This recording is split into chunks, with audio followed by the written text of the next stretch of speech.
अरे का भइल? अरे हमर लाल का भइल? काहे रोत बाड़ा? का भइल बेटा? काहे रोत रहा? कहीं चोट वोट तो नहीं ना लग गई? हाँ? अरे का भइल? रोत काहे बाड़ा? केहू मरलस त ना बाबू? कहीं गिर त ना गइला? हाँ, भूख लागल बा, चला तोहरा के खाना खिया दी। ना ही हमरा के भूख लगल बा और ना ही हमरा के केहू मरले बा और ना ही हमरा चोट लागल बा। तो हमर लाल रोत काहे बाड़ा? हाँ? दादी पहले तो हमरा के ही बतावा कि हमार असली माई के हई। हमार असली माई मम्मी है कि छोटी मम्मी?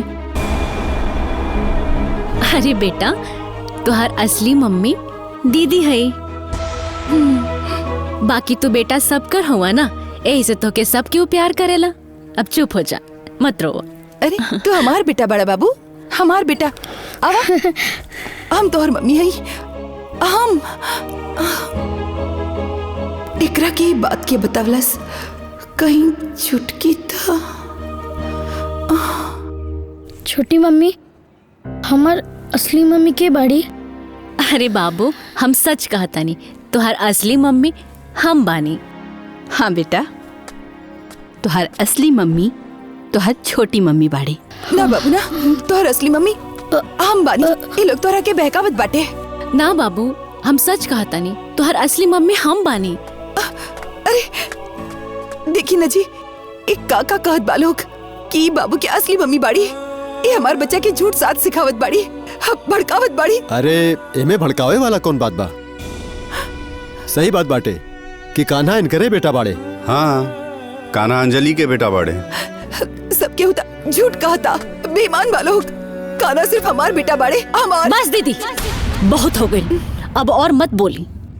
अरे कान्हा के हम आपन बेटा कह देनी तो झूठ बोलता नहीं, साजिश करता नहीं। और रवा बड़ा सच बोलता नहीं। हाँ? कान्हा राउर बेटा हुवन? हाँ। अगर राउर बेटा हुवन तो कान्हा के सर पे हाथ रख के कसम खा के कहीं कि कान्हा के रउआ पैदा कैले बनी।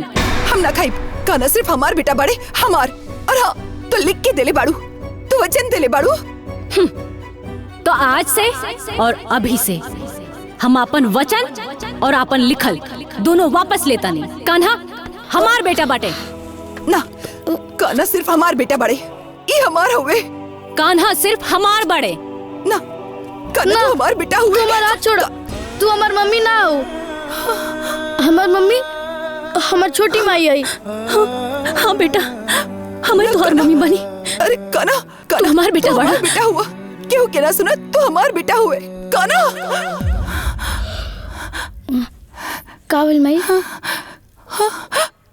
कुछ ना बेटा, कुछ ना बिल बेटा, कुछ ना बिल। तो सुजा बाबू, सुजा। हाँ, सुजा बेटा, हाँ, सुजा।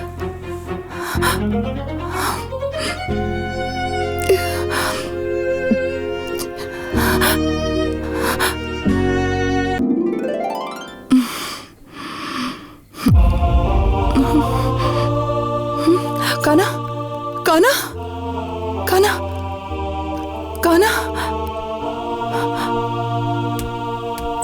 हमार प्यारी छोटी माँ। इन्हें आवा, चला। तोरा के स्कूल जाए में देरी होता ना, हम तोरा के तैयार कर देत बानी। हाँ? हाँ, बड़ी माँ, लेकिन छोटी माँ तो तैयार करते बाड़ी ना हमरा के। हाँ दीदी, हम तैयार कर देता नहीं। तू तो चुपे रह छुटकी, तोरा के पता बानू कि तू बीमार बाड़ू। बच्चा के पास ना रह के चाहिए। अरे कुछ हो हवा गई था। दीदी, दुल्हन, इका बोला तारो, कौन बीमारी भइल बा छुटकी के? जितना फिकर तोहरा के बाना लइका के, उतने फिकर उकरो बा। कुछ भी हो जाए, बच्चा से दूर रहिए तो ठीक रही। चले बाबू, तैयार होके के बाना। चले चल अंदर, चला जल्दी। चल चल चल चल।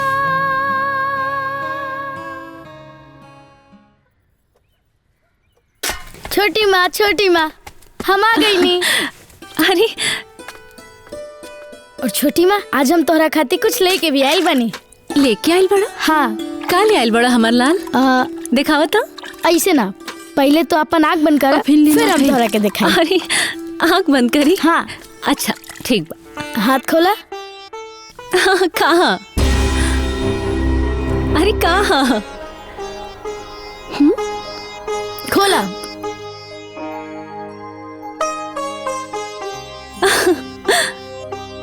चॉकलेट। हाँ। बाबू तू हमके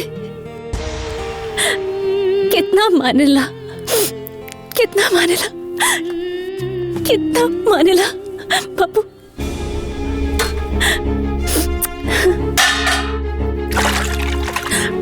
कितना मानेला बाबू। तोरा के कितना बार समझवले बानी, बाहर से आके हाथ मुंह धोल कर और सीधा हमरे पास आवल कर, इन्हीं मत जायल कर। तोरा के समझ में ना आवेला? हाँ चला। अरे मम्मी हमारी बात तो सुना।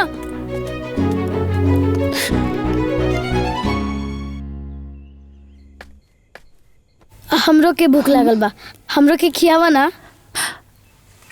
खियाई? अब बाबू ई झूठ बाटे। अरे तो का हो गई, हमरा खाए के बा, तू हमरा के खियावा। अरे तू दूसर जाके खा ला। जा मम्मी तो के खाना खिया दी है, जा उनके हाथ से खा ला। ना हम तोहरे में खाई और तोहरे हाथ से खाई। अरे बाबू तू हमार बात माना ना, ई झूठा बाटे, हम कैसे खियाई तो के? हम जान गनी कि तू हमरा से ना प्यार करेलू, यही से तू हमरा के नहीं खियावत ना। ना बाबू, ना हमार लाल, तो से बहुत प्यार करीले। ऐसा मत कह, हम अब लाल से प्यार ना करब तो क्या करे से करब? हम तो से बहुत प्यार करीले। तो खियावा ना। हाँ बेटा, हम खियाए।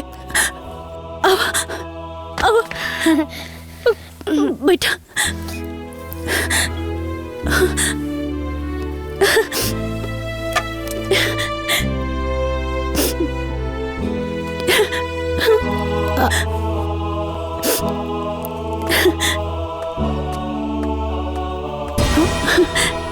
ला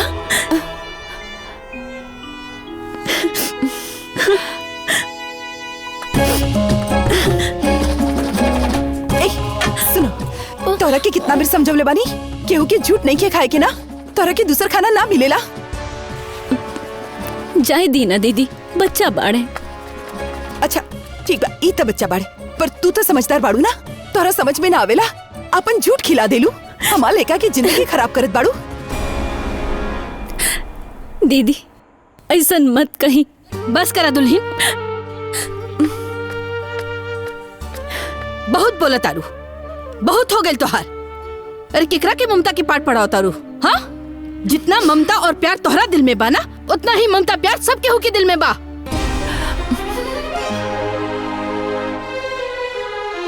कान्हा ई घर के इकलौता चिराग है।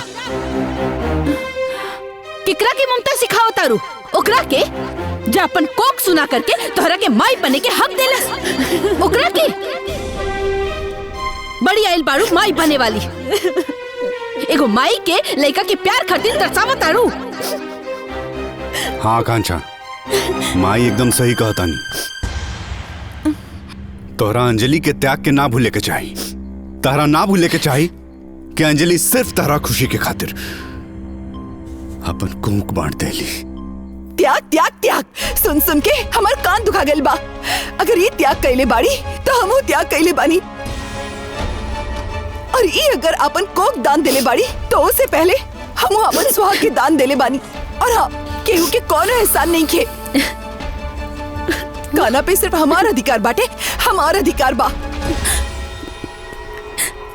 हाँ दीदी, कान्हा राउर बाड़े और राहुए ही रही हैं, लेकिन लाड प्यार तो सब केहू कर सकेला ना।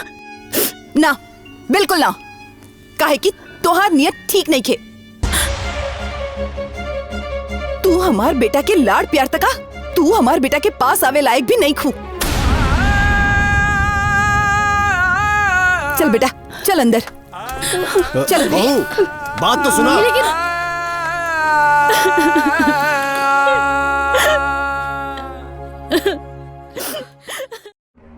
आदित्य बेटा, बड़ी बहू के समझावा कि घर के माहौल बिगड़त जात बाटे, ये लक्षण ठीक नहीं बा। एक खातिर हम दूसर ब्याह करे के रेडी ना रहली। दीदी मम्मी रुको, हमारी बात सुनी दीदी। कांचा। दीदी रुकी ना का दीदी। करत बाड़ू? कहाँ जात बाड़ू? हम अपन बच्चा के लेके तू लोग से दूर अपन मई के जात बानी। हमनी से दूर मतलब? मतलब ई कि बच्चा हमार बा और हम अपन बच्चा के केहू के साथ भी ना बांट सकेनी। अरे एकर में बांटे के बाद कहाँ से आ गई? बच्चा है, केहू एकरा प्यार दुलार कर सकेला? हम ऐसा ना होके देव, यही से हम अपन बच्चा लेके जात बानी। ए दुल्हन, का लइका नियन जीत गईले बाड़ू। ई लइका पे खाली तो हार हक निखे, हमनी के भी हक बा। हमरे खानदान के वारिस पाई, हम एकरा के कहीं ना ले जाए दे। तू ए तरह अपन मनमानी ना कर सकेलू। अम्मा जी, रउआ शायद भुला गल बानी, ई बच्चा पर लीगली हक हमार बाटे। और हाँ, अगर याद नहीं खे तो ली, देख ली। दीदी, कान्हा राउर बड़ और रउआ ही रहिए, क्यों कान्हा के बाटत नहीं के।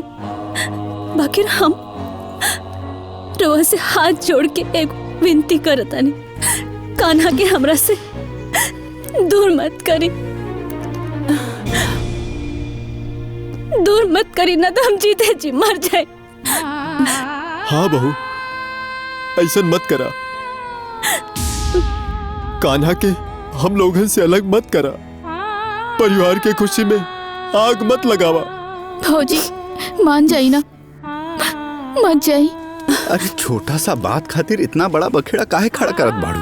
अरे गांव समाज में का सोचिए लोग। चला मान जा बात, अंदर चला। ना, एक बार हम जे फैसला कर ले बानी उहे होखी और हमार फैसला वापस ना हुई। चलो ना, हम अपने छोटी माँ के साथ रहो। हम तोरे साथे ना जाए। छोटी माँ हमरा के मत जाए दी ना। हाँ बाबू, मत जाए दे हमरा के। हम ना जाए दे तारा के, हम ना जाए दे।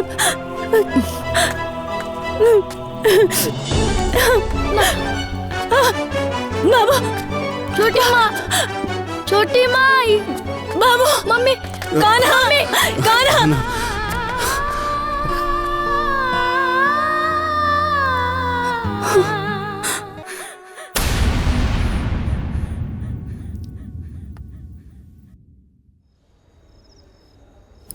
कान्हा,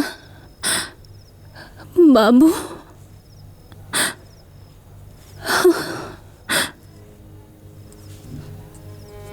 हमार लाल कहाँ पड़ा? कान्हा। क्या हुआ डॉक्टर साहब, सब ठीक तो है ना? कुछ भी ठीक नहीं है। इस रिपोर्ट के हिसाब से कैंसर इनके पूरी बॉडी में फैल चुका है। अब कुछ नहीं हो सकता। बेहतर होगा कि आप लोग इनको घर लेकर के जाएं और इनकी सेवा करें।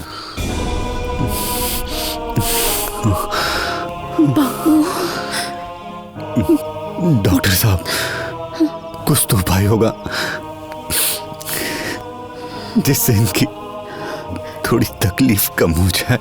हाँ, एक काम करिए, एक बार इनको इनके बच्चे से मिलवा दीजिए, शायद तकलीफ थोड़ी कम हो जाए।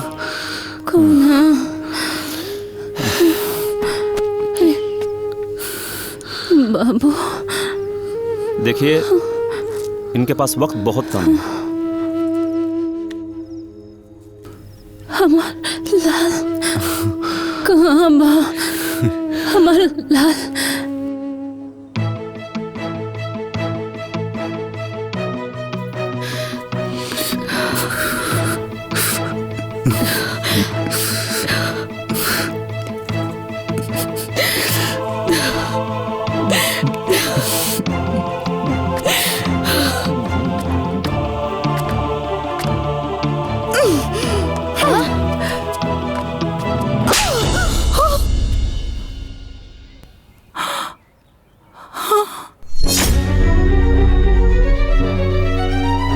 जाना माई तारा के माई बने के सौभाग्य देलस।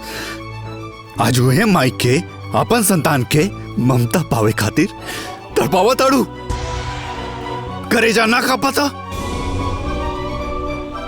अपना स्वार्थ में तू अंधी हो गई बाड़ू। सब खेल धरल भुला गिलू जे अपन को के उजाड़ के तोहरा गोद आबाद कर देलस।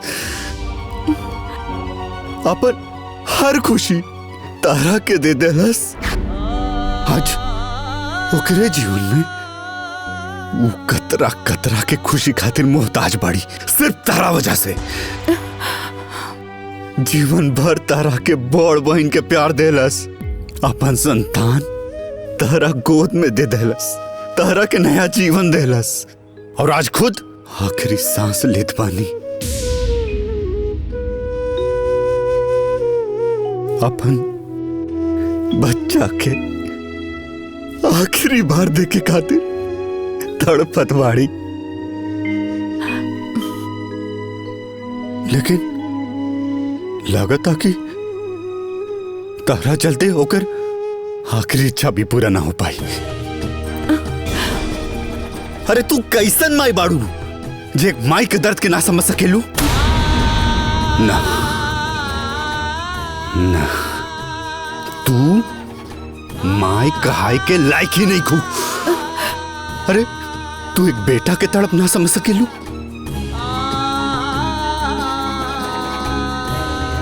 कैसन माई बाड़ी तू?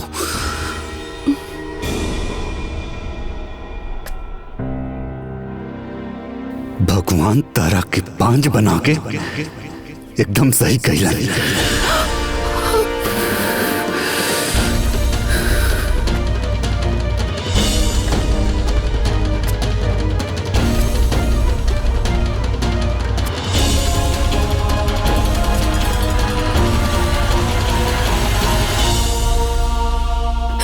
कान्हा, कान्हा, हमारे कान्हा कहाँ बड़े? ए दुल्हन, कान्हा दवा खा ला, तार पीड़ा ठीक हो जाए। हमार दवाई एक के बाटे आमा जी। कान्हा के देख ली तब हमार मन के सब पीड़ा दूर हो जाए आमा जी, दूर हो जाए।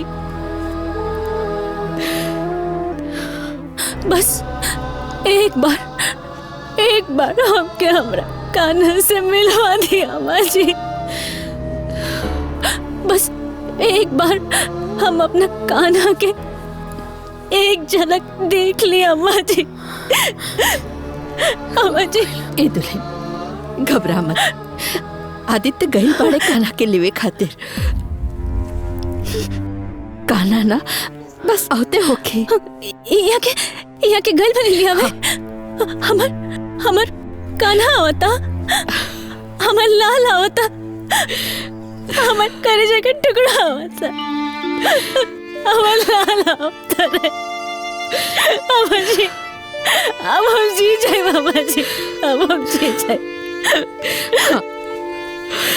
जी जाए हमारे बच्चा।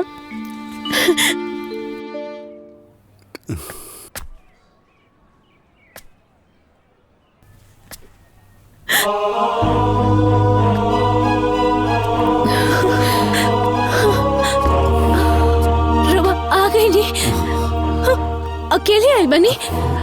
कान्हा कहाँ बड़े? कान्हा कहाँ बड़े? उनका कहना ले नहीं। हाँ कहाँ बड़े कान्हा? कान्हा कहाँ बड़े? बताए ना, उन्हें आइले। हाँ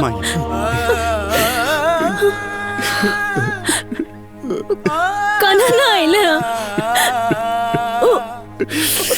वो अपना माई से प्यार ना कर ले, वो अपना माई से प्यार ना कर। कान्हा ना आइले।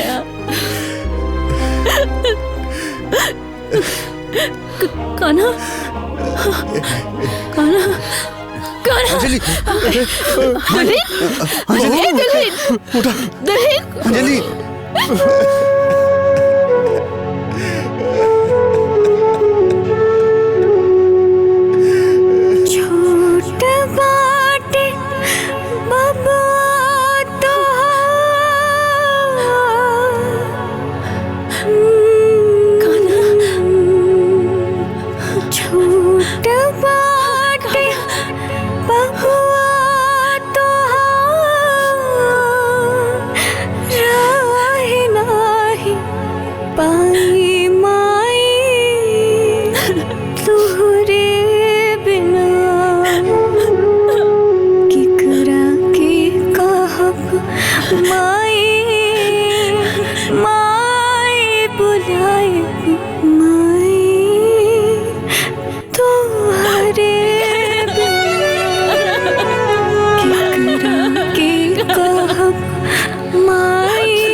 हमार बच्चा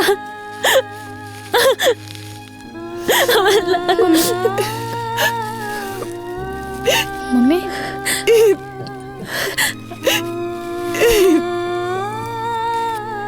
हमके माफ कर दे छुटकी, हमके माफ कर दे। हमसे बहुत बड़ भूल हो गए रहे। एगो माँ होके माँ के ममता के ना समझ पाऊनी और छुटकी अपन छोट बहन के भावना के ना समझ पाऊनी। हमारा आँख के ऊपर ममता की पट्टी पड़ गई रहे। छुटकी हमरा के माफ कर दे, हमरा के माफ कर दे। दीदी ऐसा मत कही। रवा हमरा कान्हा के बहुत प्यार करिले। हमार कन्हैया रवा साथे बहुत खुश रही है।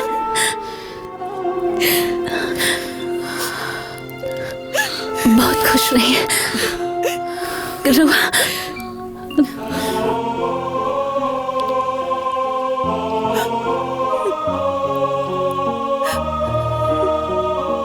रहुआ कान्हा के ऊपर हमेशा अपन आशीर्वाद बनाले रखम।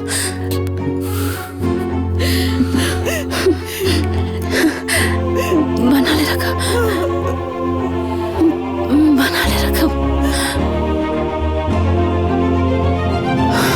छटकी भौजी, अंजलि अंजलि छुटकी